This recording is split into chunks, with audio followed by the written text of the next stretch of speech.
When mercenaries captured Dr. Elena Vasquez and forced her to confess on camera to crimes she never committed, they thought they were creating propaganda. They had no idea they were handing her the most powerful weapon she'd ever used. What happened next would turn their own filming equipment against them in the most ingenious way imaginable, leading to one of the most spectacular rescue operations in modern military history.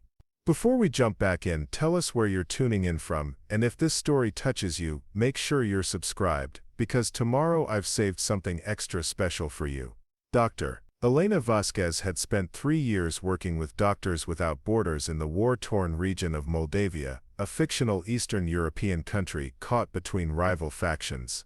The 34-year-old trauma surgeon from Barcelona had seen horrors that would break most people, but her determination to save lives kept her going through the darkest moments. She had become known among the local population as La Doctora, the woman who never turned away a patient, regardless of which side they fought for. The morning of March 15 started like any other in the makeshift medical facility Elena had helped establish in the town of Kazara. Located in a former school building, the clinic served as a neutral zone where wounded civilians and combatants alike could receive treatment. Elena had negotiated this neutrality with both the government forces and the rebel groups, earning respect through her unwavering commitment to the Hippocratic Oath. But neutrality meant nothing to Viktor Kraus and his band of international mercenaries. Kraus, a former German special forces operator turned gun-for-hire, had been contracted by a shadowy arms dealer named Dmitry Volkov to eliminate witnesses to a war crimes massacre that had occurred weeks earlier. Elena's crime wasn't taking sides in the conflict, it was treating survivors who could potentially testify about the atrocities they had witnessed. Preparing and narrating this story took us a lot of time, so if you are enjoying it, subscribe to our channel, it means a lot to us. Now back to the story. As Elena worked to remove shrapnel from a young boy's leg that morning, she noticed unusual movement outside the clinic windows. Several unmarked vehicles had positioned themselves around the building, and armed men in tactical gear were moving into position. Her training had taught her to recognize danger, and every instinct screamed that something was terribly wrong. She quietly instructed her medical assistant Maria to activate the clinic's emergency protocol, a system they had developed to evacuate patients and staff if the facility came under attack. But before Maria could reach the emergency radio, the front door exploded inward as Kraus and his men stormed inside. Dr. Elena Vasquez, Kraus announced in accented English, his pale blue eyes scanning the room until they found her. "You're coming with us." Elena stood slowly, positioning herself between the armed intruders and her patients. "This is a protected medical facility under international law," she stated firmly, despite the fear coursing through her veins. "You have no authority here," Kraus smiled coldly. "Authority comes from the barrel of a gun, doctor, and right now, we have all the authority we need." The mercenaries had done their homework. They knew Elena's background, her family in Spain, and most importantly, they knew about the survivors she had treated, people who had witnessed Volkov's men executing civilians in the neighboring village of Petrovice. Those witnesses were scheduled to testify before an international tribunal in 2 weeks, and their testimony could expose a weapons trafficking network worth hundreds of millions of dollars. "You've been treating terrorists and criminals," Kraus continued, pulling out a small digital camera. "War criminals who deserve to face justice. We're here to ensure the truth comes out."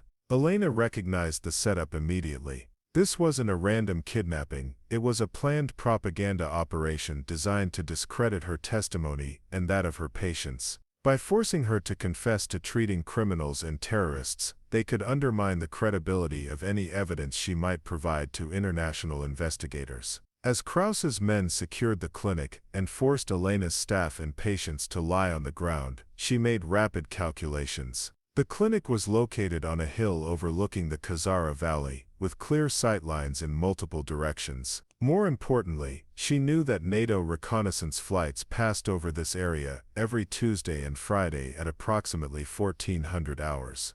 It was currently 1:45 p.m. on a Friday. "I'll come with you," Elena said, raising her hands in apparent surrender. "But let my staff continue treating the patients, they're civilians. They have nothing to do with whatever you think I've done." Kraus nodded to his men, who began zip-tying Elena's hands behind her back. "Your cooperation is noted, Doctor. Now we're going to take a little ride, and you're going to tell the world exactly what kind of war criminals you've been harboring." As they forced her toward the door, Elena caught Maria's eye and gave her a subtle nod, a prearranged signal. They had developed meaning: activate Protocol 7. Maria understood immediately. Protocol 7 meant to contact their emergency coordinator and report Elena's kidnapping to every international organization that might be able to help. But Elena was already thinking several steps ahead. She had noticed the sophisticated camera equipment Kraus carried, and she could see a second operator with what appeared to be a satellite uplink device. These weren't ordinary mercenaries. They had technology and resources that suggested significant backing. More importantly, they were planning to broadcast whatever they recorded. As they loaded her into the back of an armored SUV, Elena's mind raced through possibilities. The valley where they were likely headed had several abandoned facilities that would provide the isolated backdrop mercenaries preferred for their propaganda videos. But it also had something else, a direct line of sight to the main highway that served as a reference point for NATO air patrols. 15 minutes later, they arrived at an abandoned mining facility on the outskirts of Petrovis, the same village where the massacres had occurred. The timing couldn't have been coincidental. Kraus wanted her confession recorded at the very site where his employer's war crimes had taken place. The abandoned Petrovis mining complex stretched across several acres of scarred earth, its rusted machinery and collapsed buildings, creating a post-apocalyptic landscape that perfectly suited Kraus's purposes. Elena could see why he had chosen this location. It was isolated, defensible, and carried the symbolic weight of the atrocities that had occurred here weeks earlier. As they dragged her from the vehicle, Elena forced herself to study every detail of her surroundings. The main administrative building, where they were obviously heading, sat on a small rise that commanded views of the entire valley. To the east she could see the main highway, where NATO supply convoys regularly traveled. To the south the morning sun would create perfect lighting conditions for filming. But most importantly, to the north, there was a clear view of the flight path that reconnaissance aircraft used when conducting their regular surveillance runs. "Welcome to your confessional, Doctor," Kraus said, gesturing toward the 3-story concrete building. "This is where Dmitry Volkov's men eliminated several terrorist cells last month. Very fitting that you'll tell the world about your collaboration with those same terrorists from this very spot." Elena knew the truth about what had happened here. The terrorist cells were actually families of farmers who had refused to sell their land to Volkov's mining operation. When they organized resistance against the forced evictions, Volkov's mercenaries had labeled them insurgents and executed them en masse. Elena had treated 3 survivors who managed to escape, and their testimony was scheduled to expose the entire operation to international prosecutors. Inside the building, Kraus's men had already set up a sophisticated filming operation. Professional lighting equipment illuminated a makeshift interrogation chair, while multiple cameras captured different angles. Elena counted at least 6 mercenaries, each armed with military-grade weapons and communication equipment. This wasn't a simple kidnapping, it was a well-funded operation with significant resources behind it. "Let me explain how this works," Kraus said, testing the camera's focus. "You're going to confess to providing aid and comfort to terrorist organizations. You're going to admit that your so-called neutral medical facility was actually a safe house for insurgents planning attacks on civilian targets. And you're going to recant any testimony you might have given about alleged incidents in this region." Elena remained silent, but her mind was calculating rapidly. The camera setup included what appeared to be a live transmission capability, a satellite uplink, that could broadcast her confession in real time to news networks around the world. But that same technology could potentially be turned to her advantage if she could find a way to manipulate the signal. "I know what you're thinking," Kraus continued, circling her like a predator studying its prey. "You're thinking someone will come for you. NATO forces, UN peacekeepers, maybe even Spanish special forces. But here's the thing, by the time anyone realizes you're missing, your confession will already be broadcast to every news network in Europe. Your credibility will be destroyed, and more importantly, Any testimony you might have given will be worthless. One of Krauss's men, a tall operative with Scandinavian features, approached with additional equipment. Signals good, boss. We can go live whenever you're ready. The uplink is stable, and we've got confirmation that the feed will reach our media contacts within minutes of transmission. Elena recognized the accent as Norwegian, and she filed that information away. These mercenaries weren't random soldiers of fortune, they were professionals with specific national backgrounds and training. Someone with serious resources had assembled this team specifically for this operation. Before we begin, Elena said, speaking for the first time since entering the building, I want to understand something. You're going through all this trouble to discredit one doctor's testimony. That suggests the testimony is extremely damaging to your employer. What exactly are you trying to hide? Krauss studied her for a moment, then smiled. You're very perceptive, doctor. Yes, your patients saw things they shouldn't have seen. They witnessed certain necessary military actions that uninformed observers might misinterpret as war crimes. We're simply ensuring that their misunderstandings don't interfere with legitimate business operations. Legitimate business operations, Elena repeated. Is that what you call the massacre of farming families who refused to sell their land? The Norwegian operative looked up sharply from his equipment. She knows more than the briefing indicated. It doesn't matter what she knows, Krauss replied. In 20 minutes the world will hear her confess to harboring terrorists. Her knowledge becomes irrelevant when her credibility is destroyed. Elena forced herself to appear defeated, slumping in the chair as if the weight of her situation was finally sinking in. In reality, she was studying the camera setup with the trained eye of someone who had coordinated numerous medical video conferences with specialists around the world. The main camera was positioned to capture her face and upper body, but she could see at least 2 additional cameras capturing wide shots of the entire scene. More importantly, she could see that the satellite uplink device was positioned near a window that faced north, directly toward the flight path she knew NATO reconnaissance aircraft used. The timing was crucial. If her calculations were correct, the next scheduled surveillance flight would pass over this area in approximately 37 minutes. I'll need some time to prepare what I'm going to say, Elena told Krauss, hoping to buy herself more time to study the equipment and refine her plan. If you want this to be convincing, I'll need to think through exactly how to phrase things. Krauss checked his watch. You have 10 minutes. Use them wisely. As the mercenaries made final adjustments to their equipment, Elena closed her eyes and visualized the solution forming in her mind. The camera system was sophisticated, but it was also connected to a satellite uplink that transmitted on frequencies military aircraft could detect. More importantly, if she could manipulate the transmission at precisely the right moment, she might be able to send a signal that would be picked up by the reconnaissance flight's electronic warfare sensors. But the plan would require split-second timing, precise knowledge of military communication protocols, and an enormous amount of luck.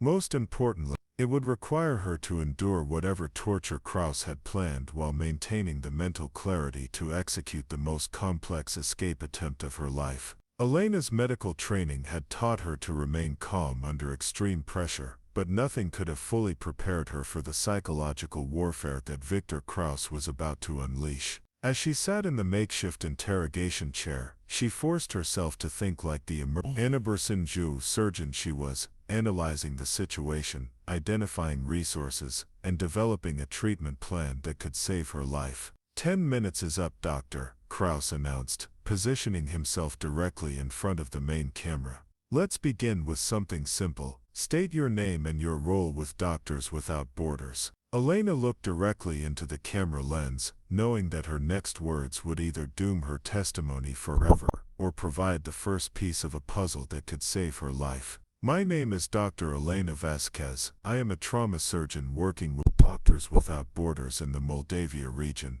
Good, Krauss nodded. Now tell our viewers about the terrorist activities you've witnessed at your medical facility. I've witnessed no terrorist activities, Elena replied firmly. I've treated wounded civilians and combatants from all sides of this conflict, as required by international humanitarian law. Krauss's expression darkened. Perhaps you need some encouragement to be more truthful. What followed was a carefully orchestrated campaign of psychological torture designed to break Elena's resistance without leaving obvious physical marks that would discredit the confession video. Krauss began with sensory deprivation, placing a black hood over her head for extended periods while subjecting her to loud, disorienting sounds through headphones. During these sessions, Elena used medical breathing techniques to maintain her focus. She mentally reviewed everything she knew about NATO surveillance protocols, communication frequencies, and the timing of reconnaissance flights. Her grandmother had been a Republican fighter during the Spanish Civil War and had once told her that the mind is the last thing they can take from you, but only if you don't give it to them first. When Krauss removed the hood, Elena saw that additional equipment had been set up around her chair.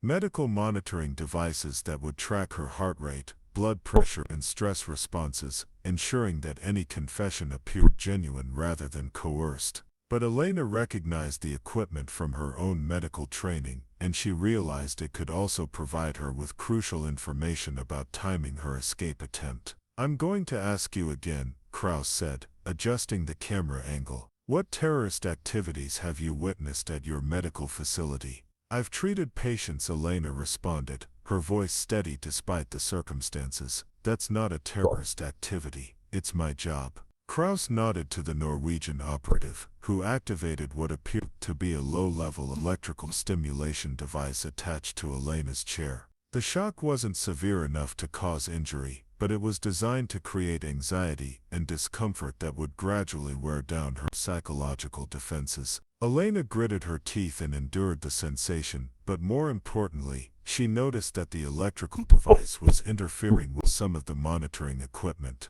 The heart rate monitor was showing irregular readings, and she could hear static from the communication devices. This was information she could use. "Let me tell you what we know about your activities," Krauss continued, producing a tablet with photographs and documents. "We know you treated insurgents from the Petrovice incident. We know you provided them with false medical documentation to help them avoid arrest. And we know you coordinated with international prosecutors to arrange their testimony against legitimate military." Elena studied the photographs Krauss showed her. They were genuine images of her patients, but the context was completely fabricated. The insurgents were actually farmers and their children who had been shot while trying to flee the massacre. The false documentation was standard medical treatment records that any ethical doctor would maintain, and her coordination with prosecutors consisted of reporting war crimes as required by international law.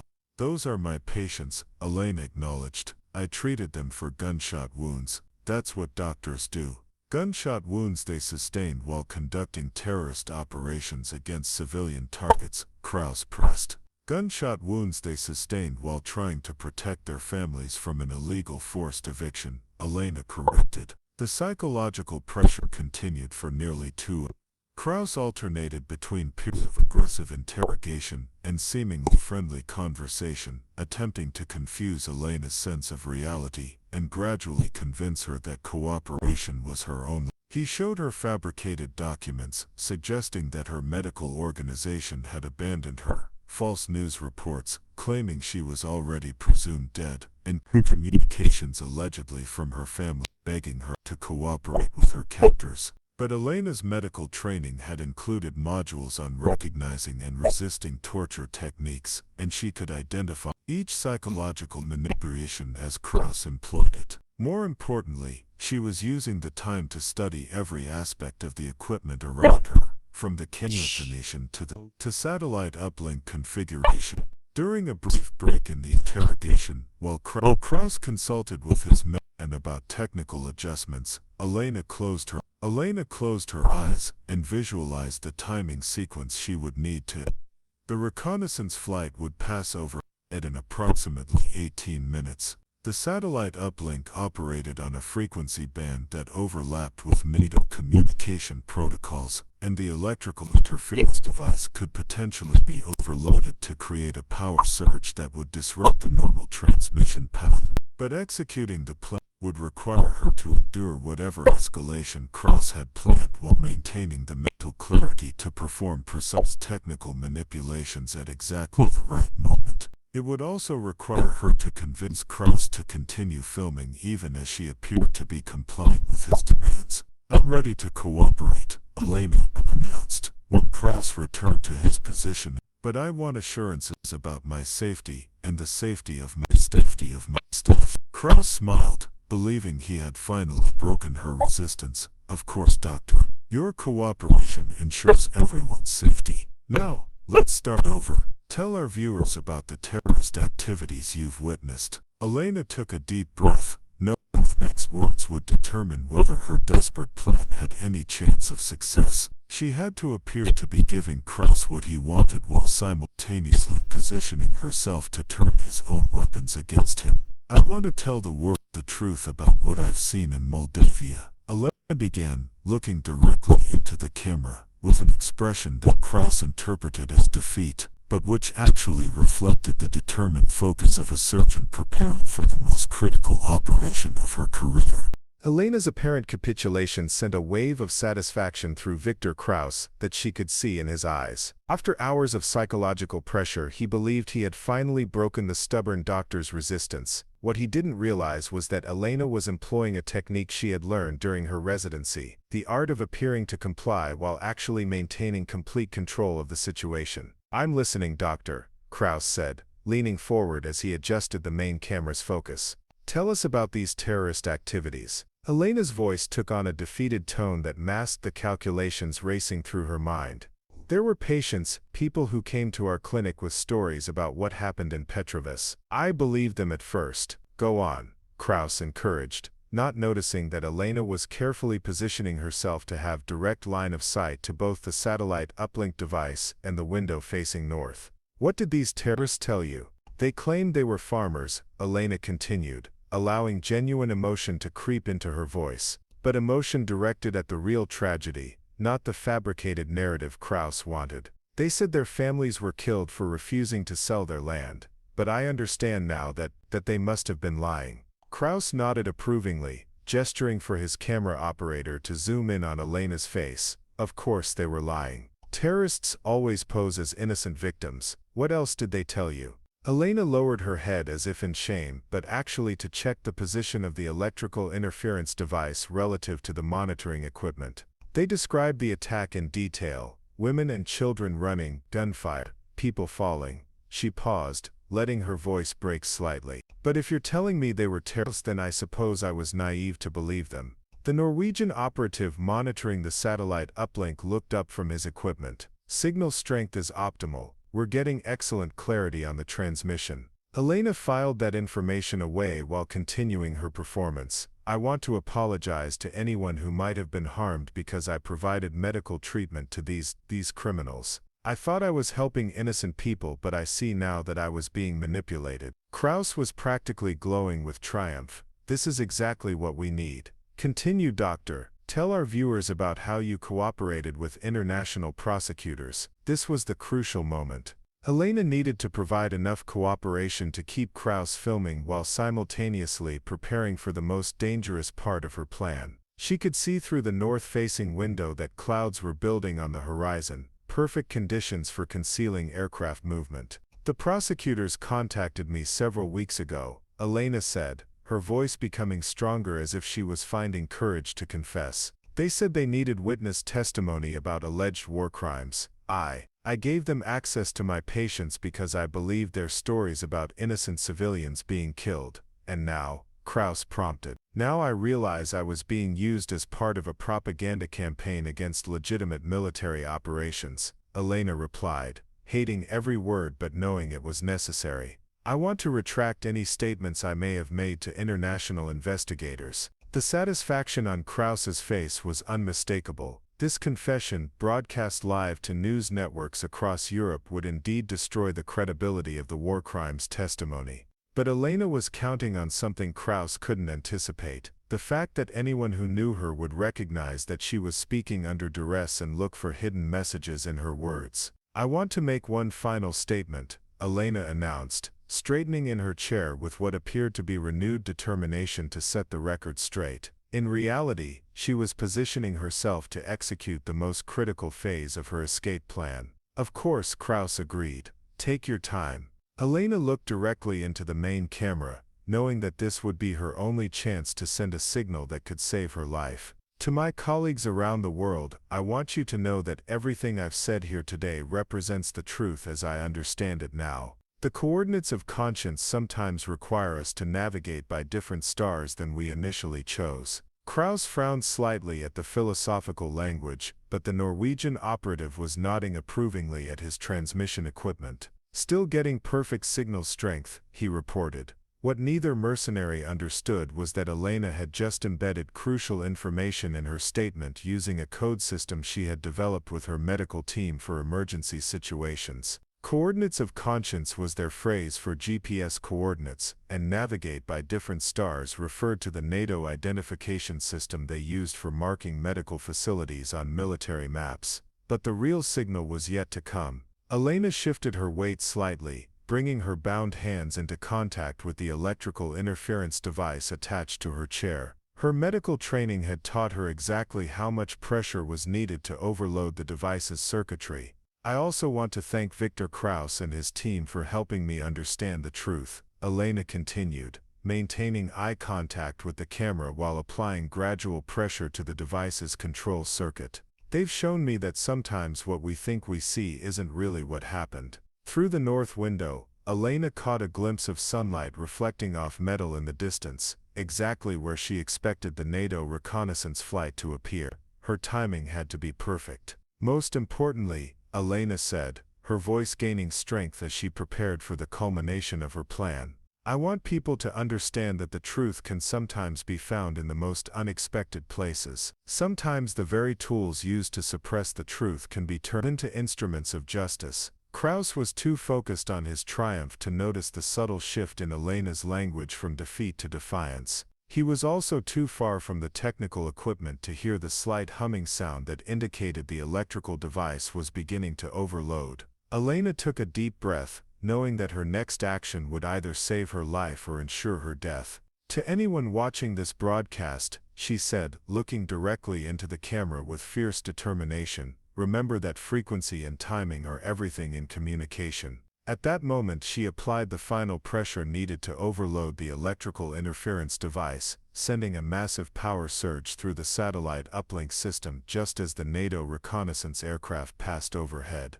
The surge created a distinctive electromagnetic signature that would be instantly recognizable to military electronic warfare specialists as a distress signal. The lights in the room flickered, and the Norwegian operative looked up in alarm as his equipment began showing error messages. We're getting some kind of interference, he reported, but it was too late. Elena's signal had already been transmitted, riding on the same satellite frequency that was broadcasting her forced confession to news networks around the world. Somewhere in the sky above them, sensitive military sensors had detected an anomalous electromagnetic pulse coming from their exact location. Elena smiled for the first time since her capture, though Kraus interpreted it as satisfaction with her confession rather than anticipation of rescue. The electromagnetic pulse Elena had generated did more than just disrupt the broadcast equipment. It created a distinctive signature that military electronic warfare specialists would recognize as an intentional distress signal. But in the abandoned mining facility, the immediate aftermath of her sabotage created chaos that she had to navigate carefully to avoid suspicion. What the hell just happened? Kraus demanded as his Norwegian operative frantically worked to restore the satellite uplink. Warning lights flashed on multiple pieces of equipment, and the main camera had switched to backup power after the surge. Some kind of power fluctuation, the operative replied, sweat beading on his forehead as he tried to diagnose the problem. The main transmission line looks intact, but we're getting interference across multiple frequency bands. Elena forced herself to look confused and concerned, as if she had no idea what had caused the technical difficulties. Is everything all right? I was trying to finish my statement. Her apparent willingness to continue confessing helped convince Kraus that the equipment failure was purely coincidental. We'll have everything back online in a few minutes, he assured her, though his voice carried an edge of frustration. What Kraus didn't know was that 40,000 feet above their position, the crew of a NATO E-3 Sentry AOX aircraft had detected Elena's signal and were already analyzing its characteristics.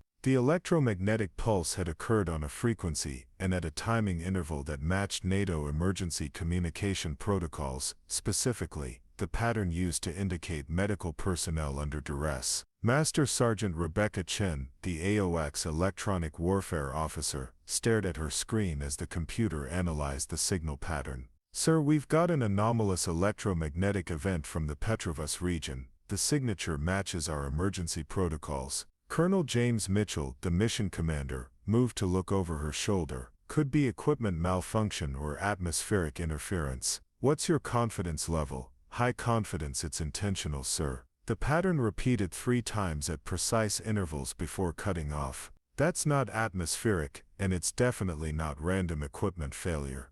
Meanwhile, in the mining facility, Elena was buying time by appearing to struggle with the emotional aftermath of her confession. "I'm sorry, I know this is important, but I'm having trouble concentrating after everything I've admitted. Could I have some water?" Kraus gestured to one of his men, who brought Elena a bottle of water. As she drank, she carefully observed the technical team's efforts to restore their equipment. The Norwegian operative was clearly skilled, but he was treating the malfunction as a hardware problem rather than recognizing it as deliberate sabotage. "Signals coming back online," the operative reported. "We lost about 8 minutes of transmission time, but we can resume the broadcast." 8 minutes, Elena thought. Enough time for military analysts to triangulate the source of her signal and begin coordinating a response. But she had to keep the confession going long enough for rescue forces to arrive while avoiding saying anything that would permanently damage the war crimes case. "I'm ready to continue," Elena announced, settling back into the chair with apparent resignation. "I want to make sure the world understands exactly what happened here."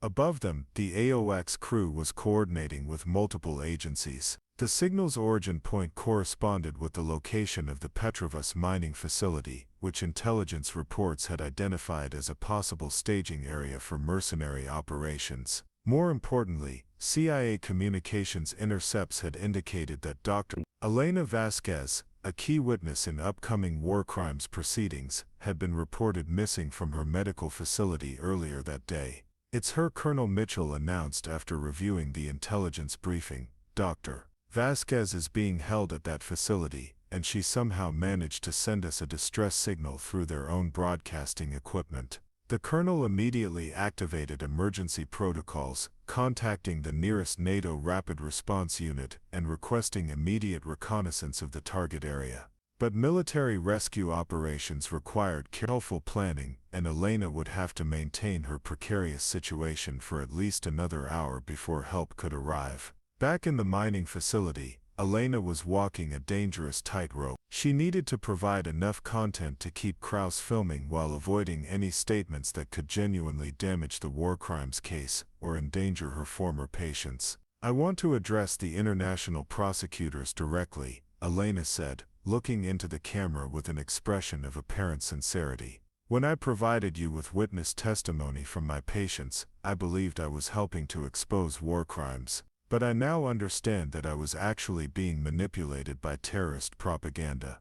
The words tasted like poison in her mouth, but Elena knew that anyone familiar with her work would recognize the forced nature of her statements. More importantly, she was embedding additional coded messages in her language that could help rescue forces locate her exact position within the facility. "The medical facility where I worked is located on the 3rd floor of the former school building," Elena continued, appearing to provide context for her confession while actually giving tactical information to potential rescuers. "From there you can see the entire valley, including the highway and the mining road that leads to this facility." Kraus nodded approvingly, not recognizing that Elena was providing a detailed description of the local geography and access routes. "Tell them about the specific patients you treated from the Petrovus incident. This was dangerous territory." Elena had to appear to cooperate while avoiding providing information that could be used to hunt down the survivors. "There were 3 patients, a man, a woman and a teenage boy. They had gunshot wounds that I treated according to standard medical protocols." "What did they tell you about their activities?" Kraus pressed. Elena paused, as if struggling with her conscience, while actually buying time to formulate a response that would appear cooperative without providing actionable intelligence. They claim to be farmers defending their land, but I suppose that could have been a cover story for terrorist activities.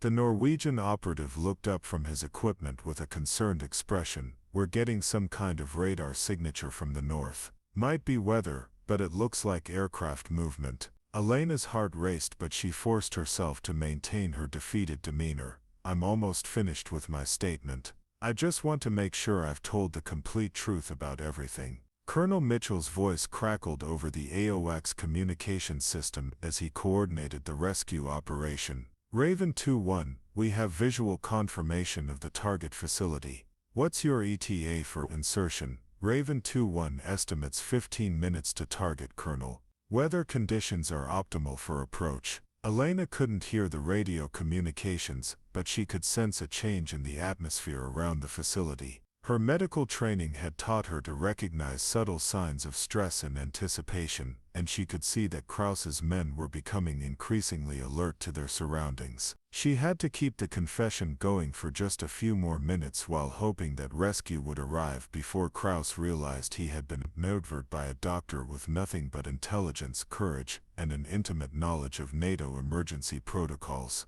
Elena could sense the tension building among her captors as distant sounds, barely perceptible but definitely there, began to filter through the concrete walls of the mining facility. Her trained ear recognized the subtle atmospheric changes that indicated approaching aircraft, but she had to continue her performance while helping to guide the rescue operation to her exact location.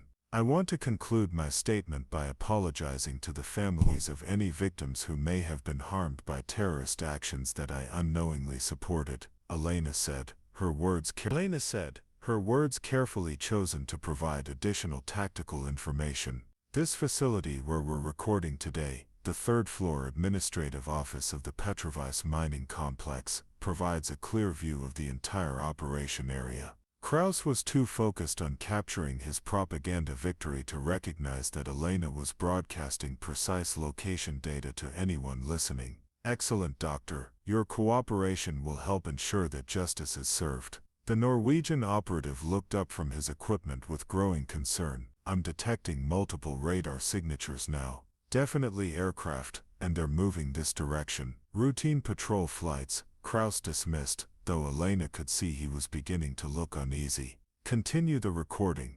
High above them, Colonel Mitchell was coordinating a complex rescue operation involving multiple NATO assets. The AOX aircraft was providing real-time intelligence, while a team of British Special Air Service operatives was approaching the facility using stealth helicopters designed to minimize radar detection. Raven 2-1, be advised that the target is broadcasting live television feed.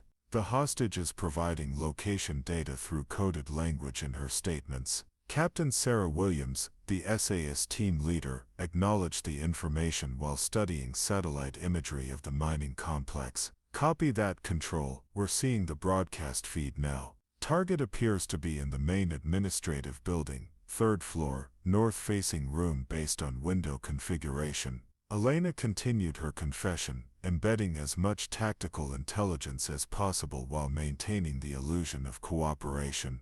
The view from this room encompasses the main access road, the helicopter landing area that was used for mining operations, and the defensive positions that provide cover for the entire complex. What defensive positions? Krause asked, his suspicion finally beginning to overcome his satisfaction with the confession. Elena appeared confused by his question. I was just describing what I can see from the window, the mining equipment and structures that could provide cover if there were ever any kind of military action in this area. I thought it might be relevant context for understanding how isolated this location is. Her explanation seemed to satisfy Krause, but Elena could see that his men were becoming increasingly alert. The Norwegian operative was now actively monitoring multiple communication frequencies, and two of the mercenaries had moved to windows to scan the surrounding area. We need to wrap this up, one of the mercenaries reported from his position at the east window. I'm seeing movement on the highway, vehicles that don't look like civilian traffic. Elena's pulse quickened, but she forced herself to appear concerned about the interruption rather than hopeful about rescue.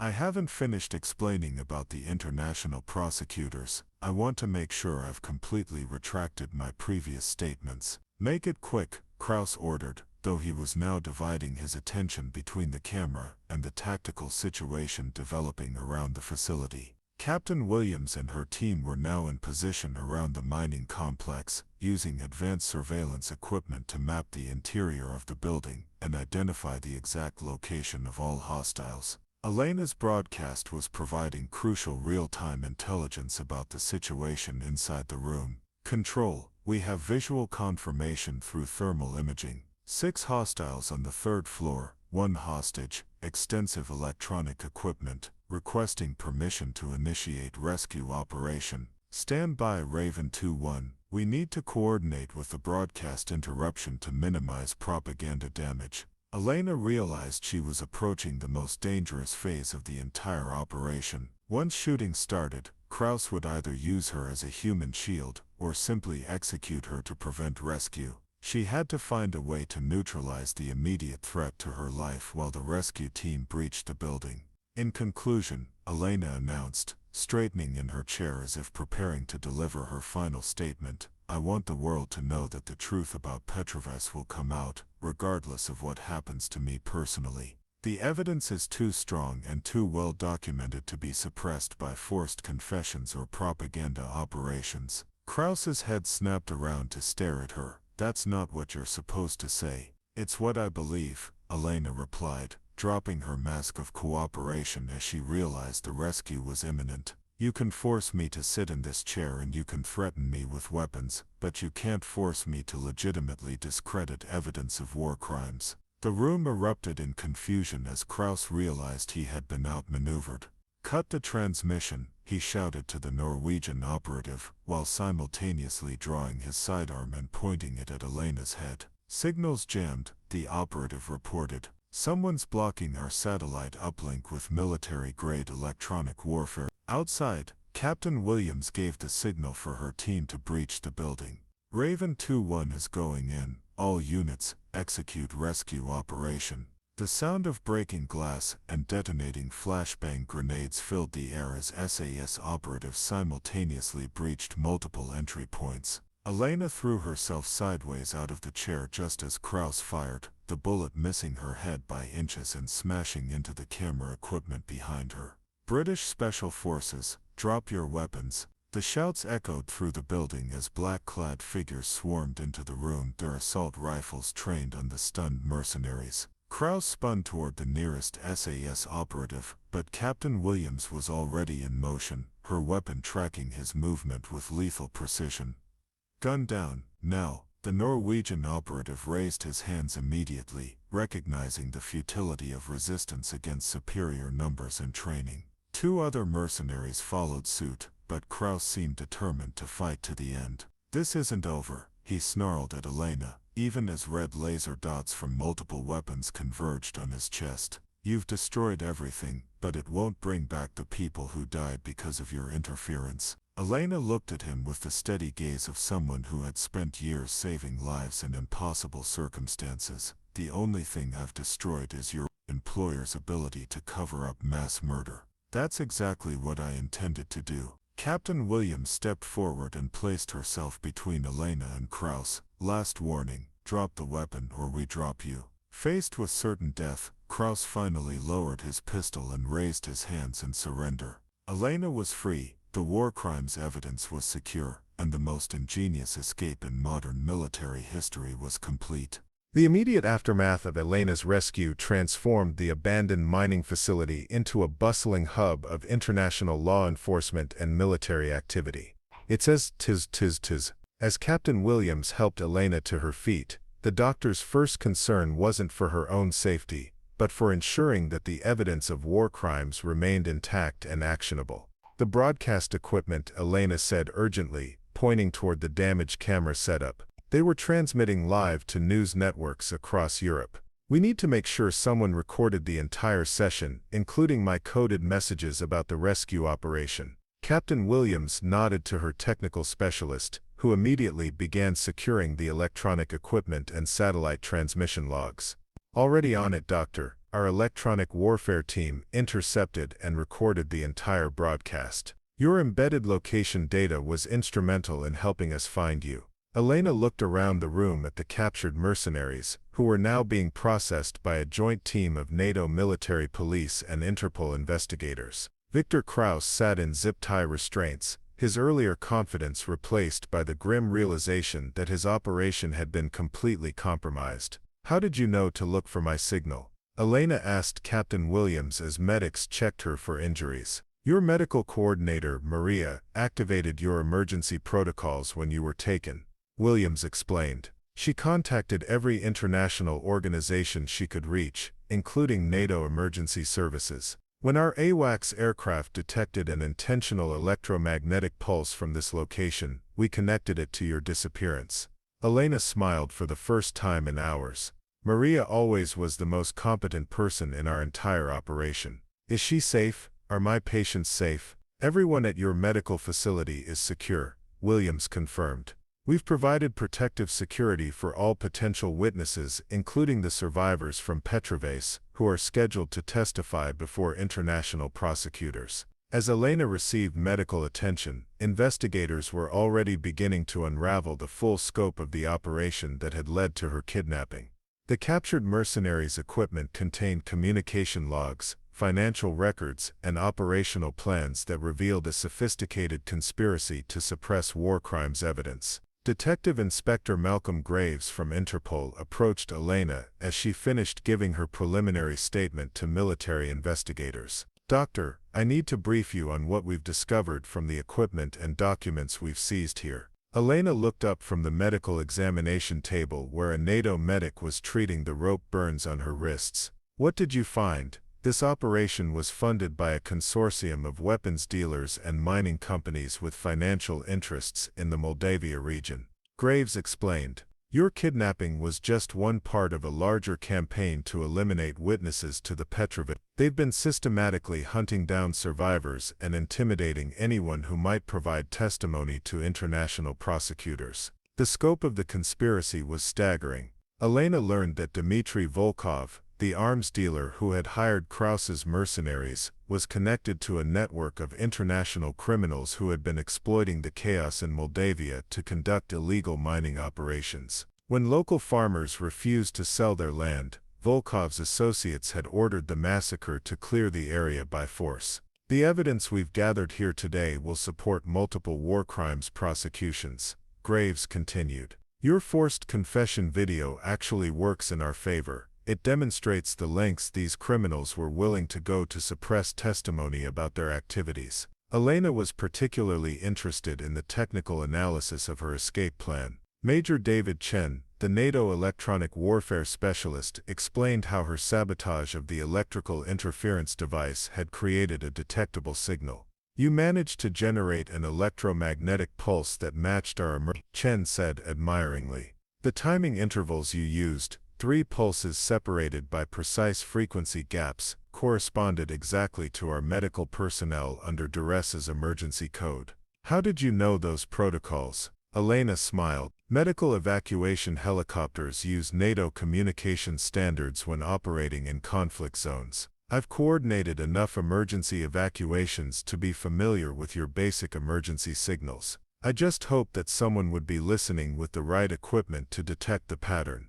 The investigation revealed that Elena's escape had disrupted a much larger operation. In addition to her forced confession, Kraus's team had been planning to broadcast similar propaganda videos featuring other key witnesses to the Petrovice massacre. Her successful resistance had prevented the destruction of crucial evidence in multiple war crimes cases. More importantly, the financial records seized from the mercenaries revealed the full extent of the criminal network behind the massacre. Bank transfers, communication logs, and operational plans provided investigators with evidence of a conspiracy that extended across multiple countries and involved millions of dollars in illegal weapons sales and mining concessions. Your courage in resisting their psychological torture and your ingenuity in turning their own equipment against them has potentially saved dozens of lives, Graves told Elena.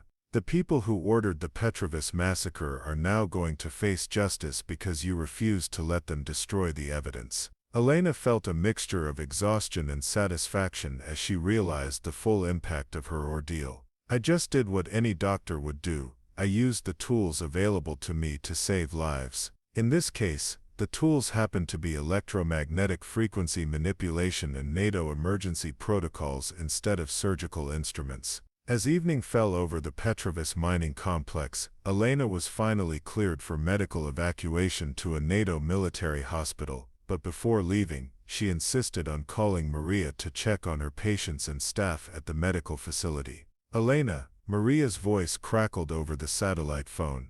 Thank God you're safe. Everyone here has been praying for you. How are our patients from Petrovis? Elena asked. Safe and secure. NATO has provided protection for all of them, and the international prosecutors are confident that their testimony will now be heard without interference. Elena looked out over the valley where the massacre had occurred, thinking about the families who had died and the survivors who would finally see justice. Her ordeal had been terrifying, but it had also prevented a massive miscarriage of justice and exposed an international criminal conspiracy. I'll be back at the clinic as soon as possible, Elena told Maria. We still have patients to treat and lives to save. Captain Williams overheard the conversation and smiled. Somehow I'm not surprised that your first priority is getting back to work. Elena shrugged. Being a doctor isn't just a job. It's a commitment to healing, no matter what obstacles you face. Today I just had to use some unconventional treatment methods.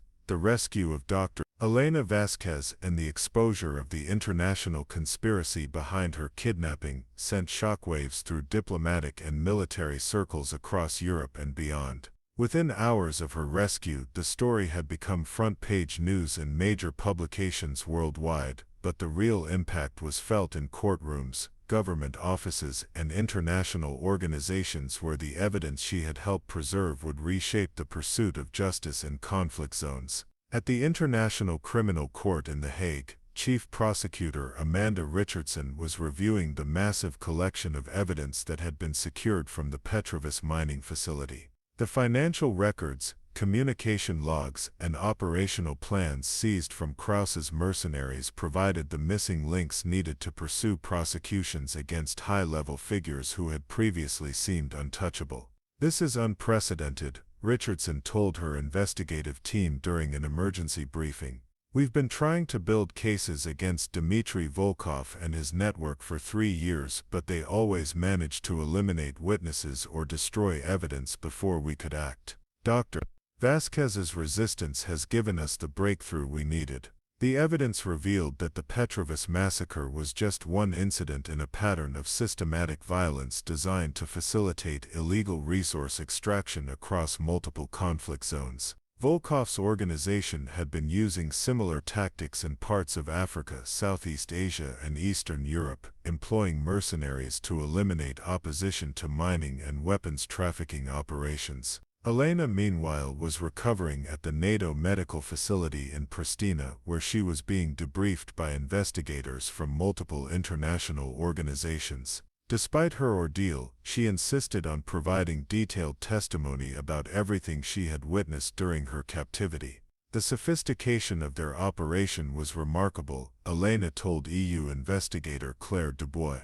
They had professional-grade broadcasting equipment, satellite communication capabilities, and detailed intelligence about our medical facility and the witnesses we had treated. This wasn't a random kit, it was a carefully planned operation with significant financial backing.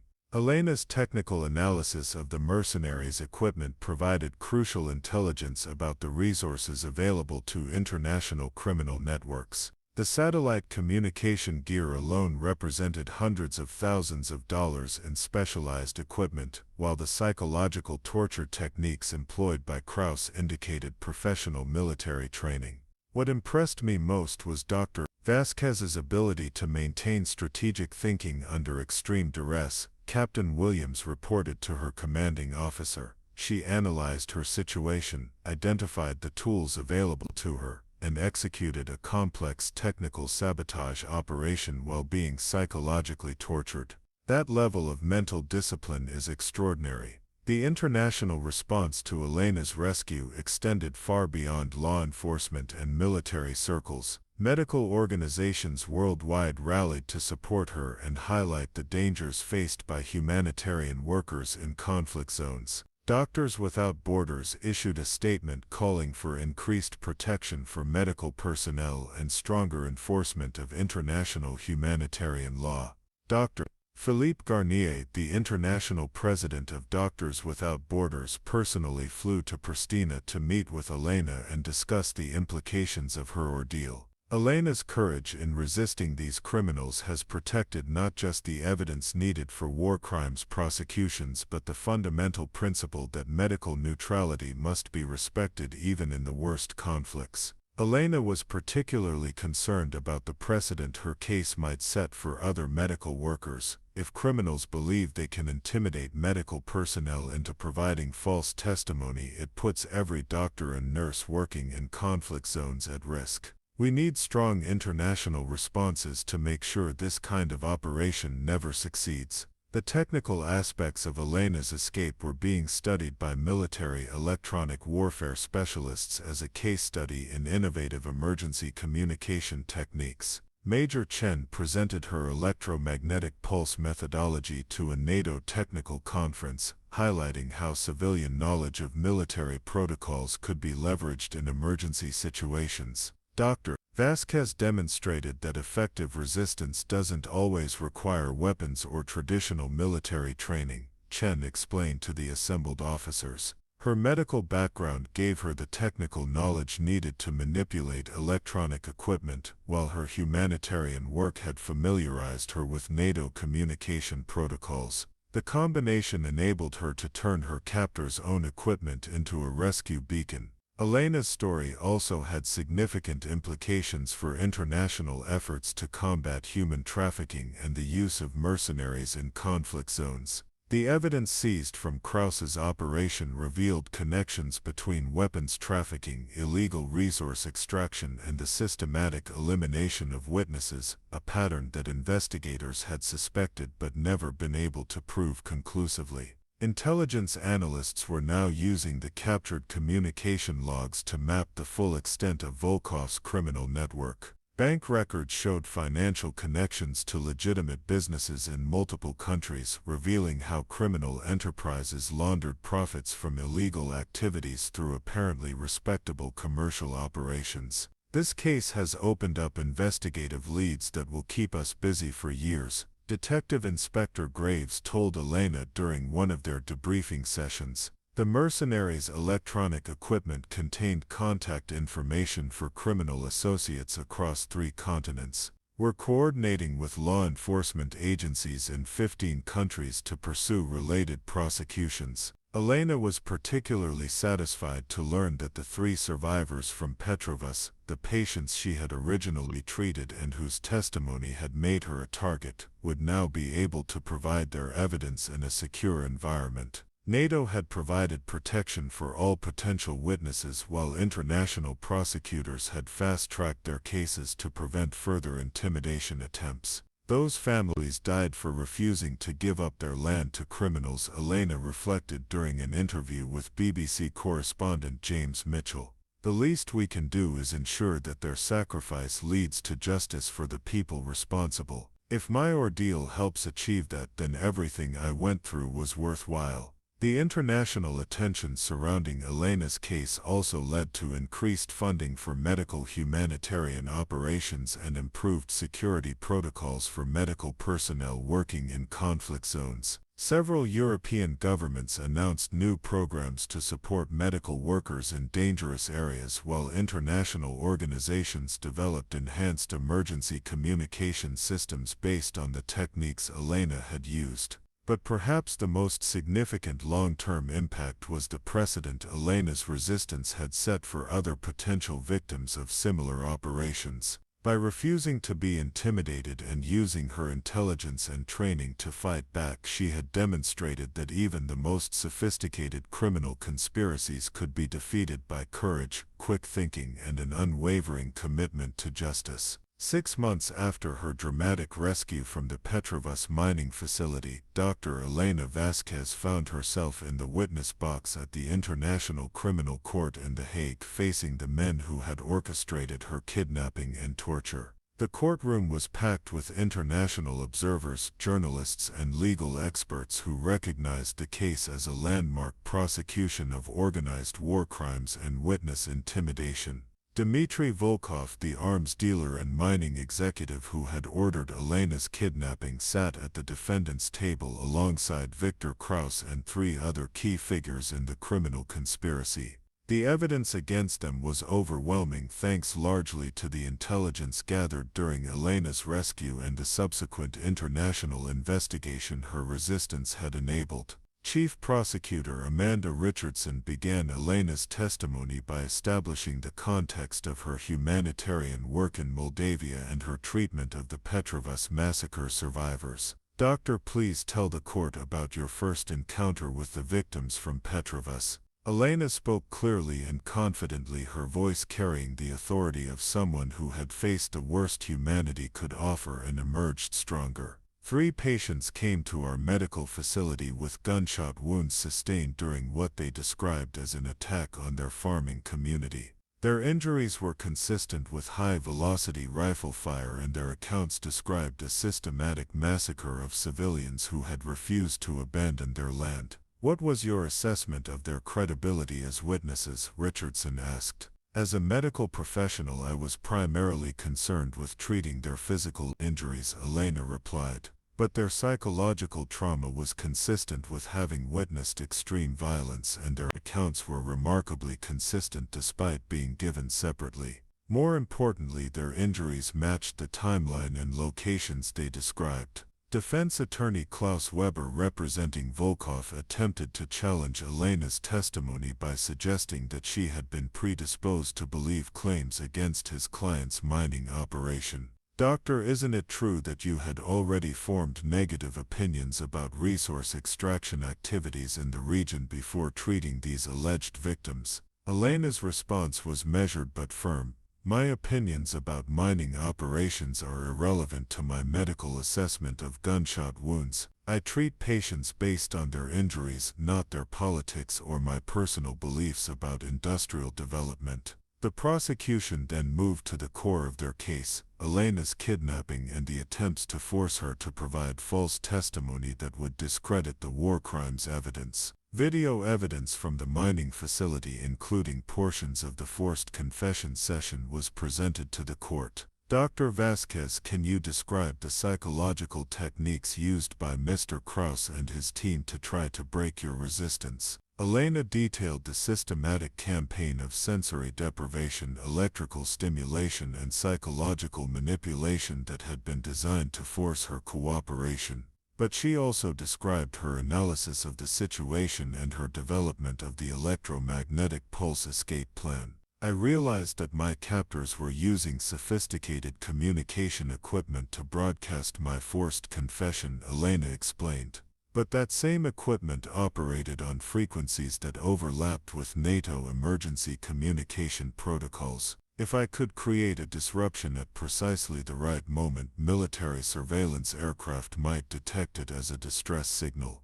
Judge Patricia Morrison, the presiding magistrate, interrupted to clarify a technical point. "Doctor, you're saying that you used your medical knowledge of electronic equipment to sabotage your captor's broadcasting system." "Not exactly sabotage," Elena corrected. "I used my understanding of electrical systems to create an intentional malfunction that would generate a detectable electromagnetic signature. It was more like performing emergency surgery on a communication device." The courtroom was riveted as Elena described the precise timing and technical execution of her escape plan. Expert witnesses from NATO electronic warfare divisions confirmed that her methodology was technically sound and that the signal she generated had indeed enabled her rescue. Victor Kraus, testifying in his own defense, attempted to portray the operation as a legitimate investigation into terrorist activities. Dr. Vasquez was harboring known insurgents who had conducted attacks on civilian targets. "We were trying to gather intelligence about their network. Prosecutor Richardson demolished this defense by presenting evidence from the captured mercenaries' own records. Financial documents showed payments from Volkov's organization specifically for witness elimination and evidence suppression.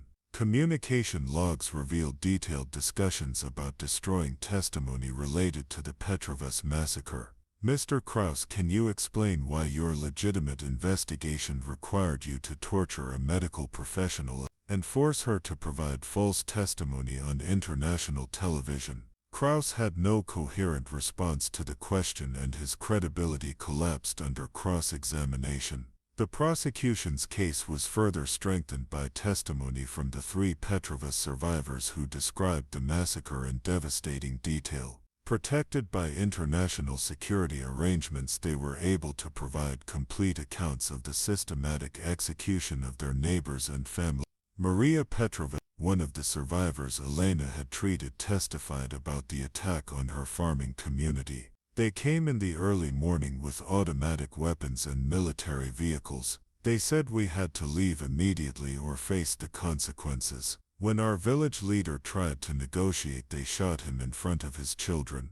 The defense's attempts to portray the massacre as a legitimate military operation against insurgents were systematically destroyed by forensic evidence, witness testimony, and the defendant's own communications. The evidence showed that the victims were unarmed civilians whose only crime was refusing to sell their land below market value to Volkov's mining consortium.